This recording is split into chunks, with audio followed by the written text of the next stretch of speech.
Shout out to all the real ones out there. If you are a real one of New York Knicks Now by Chat Sports, drop a real one in the comment section. I love seeing it. I love going down there and knowing who the real ones are. If you know, you know. Drop a real one in the comment section. Welcome into New York Knicks Now by Chat Sports.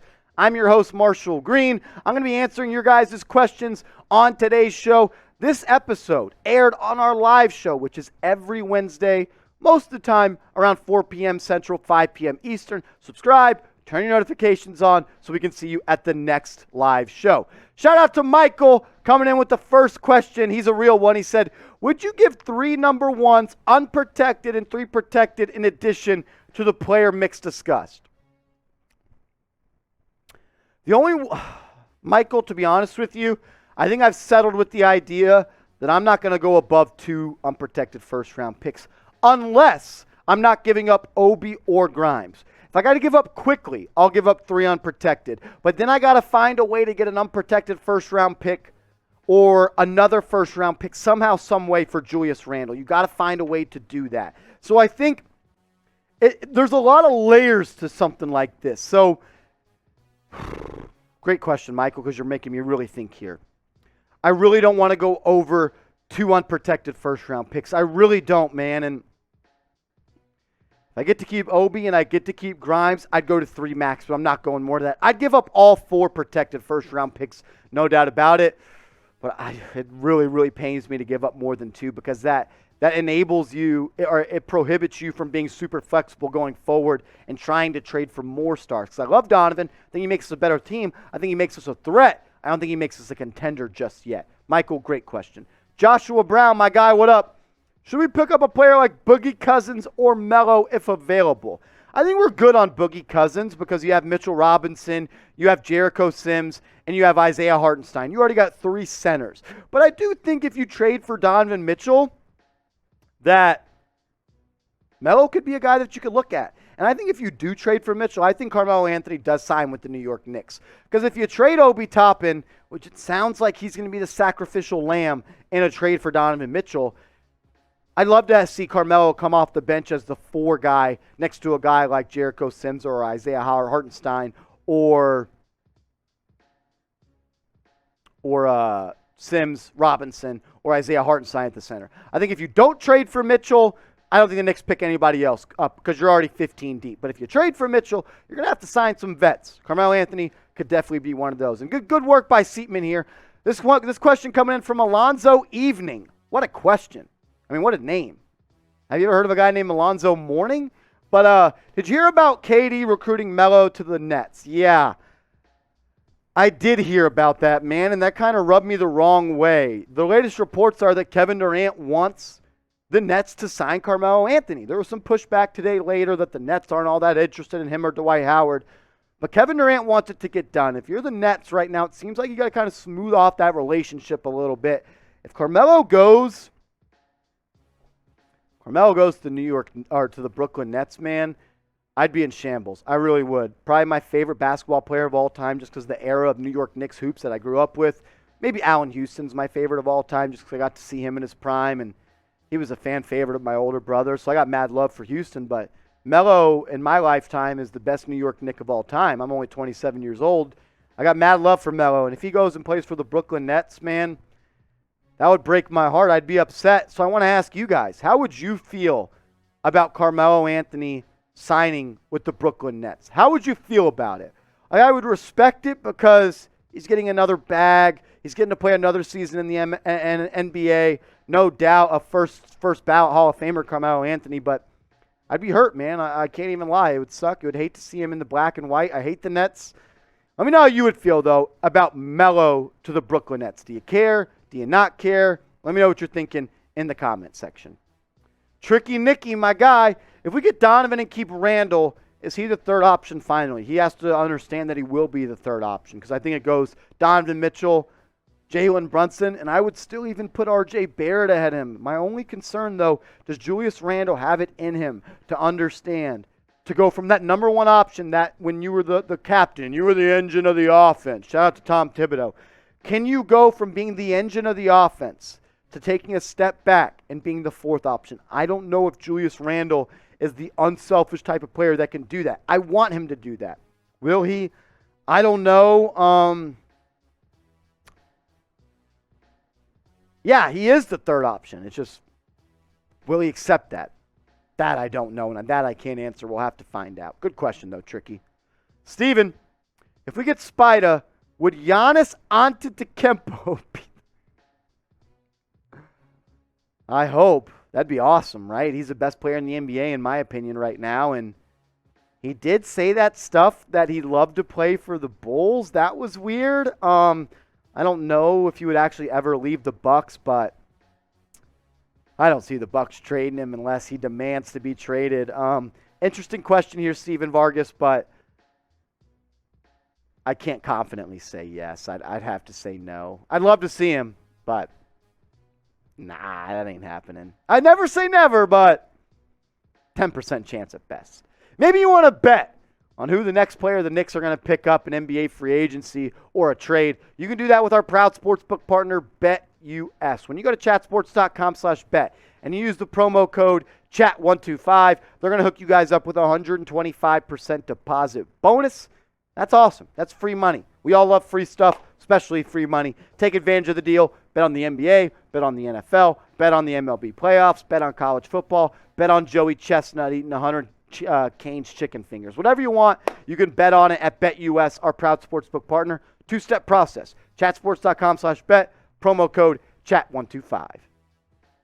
Francisco, do you think Derrick Rose is a top 10 point guard in the NBA? No, I don't. But I think that he's still a very good player in the NBA. I think he's one of the best six men in the NBA. A guy that can come off the bench, instant offense, run an offense, be a guy that's a distributor, a guy that can get you buckets in the fourth quarter.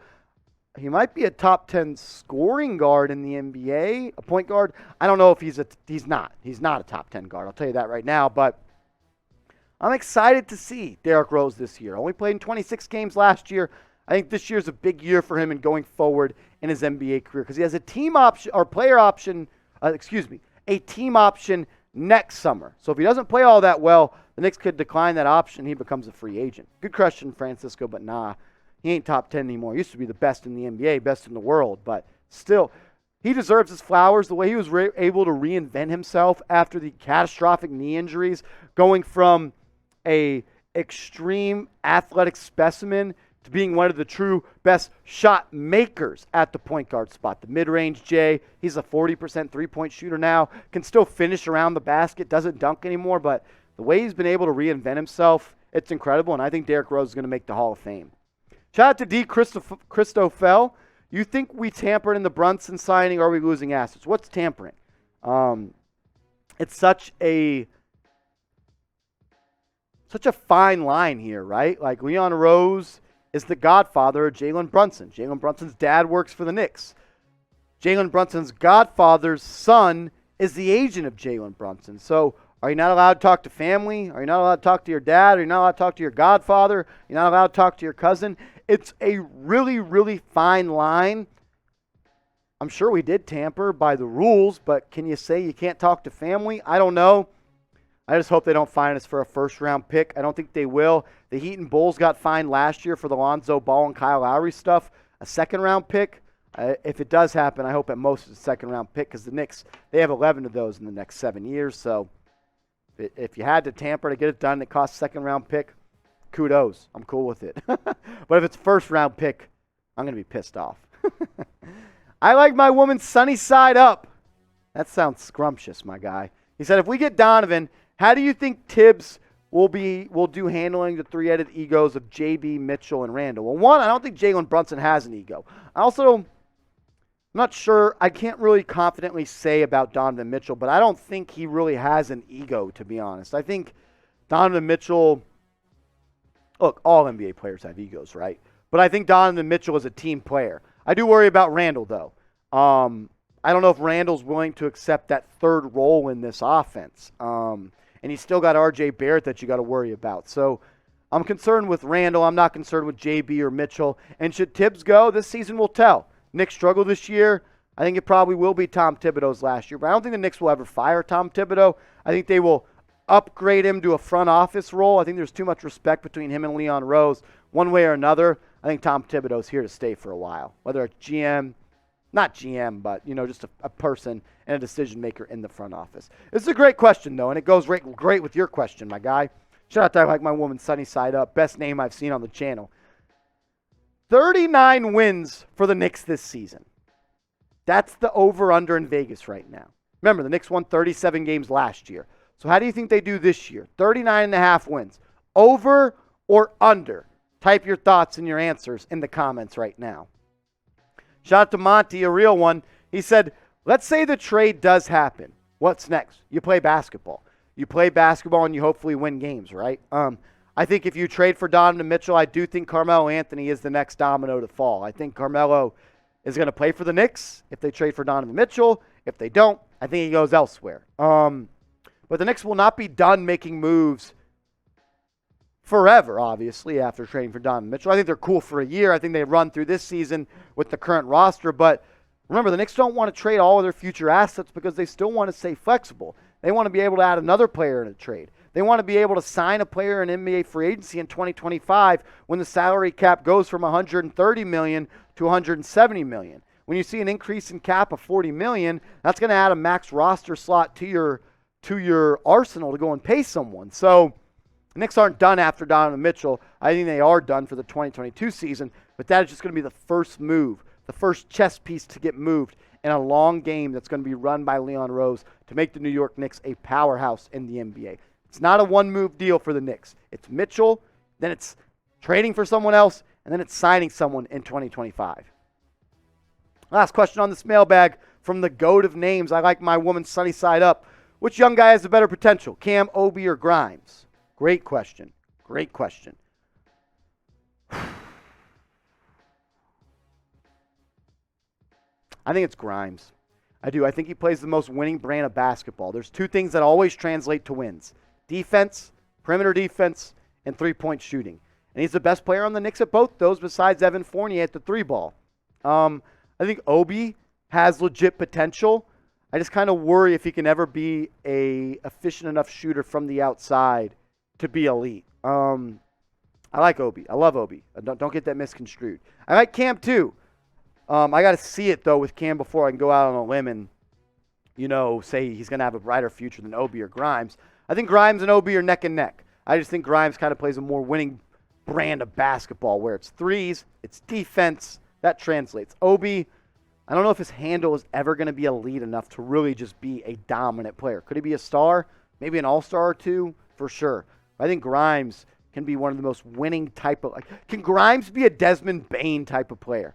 That's a player that wins you ball games. Can he be that? I think that's the type of player you're hoping Grimes can be. I'll ask you this question, though, and then we're going to jet up on out of here on this mailbag. What are the Knicks without Donovan Mitchell? Without Donovan Mitchell, are they a playoff team or are they a play-in team? Are they a top 6 seed or are they a bottom 4 seed or a 7 to 10 seed in the Eastern Conference? Let me know what you think. Type 1 for playoff. Type 2 for play-in. And if you made it this far in today's video, drop a real one in the comments section because the real ones tune into every single video and they always make it to the end. So let's do the real one roll call. If you know, you know. Type real one in the comments right now.